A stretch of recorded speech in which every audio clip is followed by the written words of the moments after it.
કચ્છના દરિયાકાંઠેથી ડ્રગ્સના પેકેટ મળવાનો સિલસિલો યથાવત છે।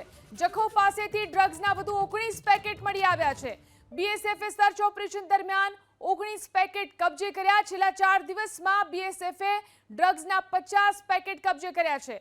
બીએસએફના જવાનો દરિયાઈ વિસ્તારના નિર્જન ટાપુઓ ઉપર સર્ચ ઓપરેશન કરી રહ્યા છે। તો વધુ ડ્રગ્સનો જથ્થો મળી આવ્યો છે। 19 પેકેટ ડ્રગ્સના મળી આવ્યા છે।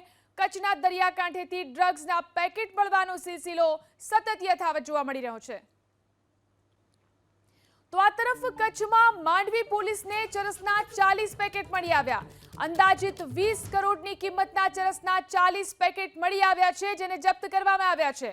તો મોટા પ્રમાણમાં ડ્રગ્સનો જથ્થો મળી આવ્યો છે। ચરસના પેકેટ મળી આવ્યા। કચ્છના માંડવીના દરિયાકાંઠેથી પોલીસને ચરસના 40 પેકેટ મળ્યા છે, જેની કિંમત અંદાજિત 20 કરોડની થાય છે। ચરસના 40 પેકેટ મળી આવ્યા છે, જેને જપ્ત કરવામાં આવ્યા છે। તો કચ્છના દરિયાકાંઠેથી ચરસ અને ડ્રગ્સનો જથ્થો મળવાનો સિલસિલો યથાવત છે।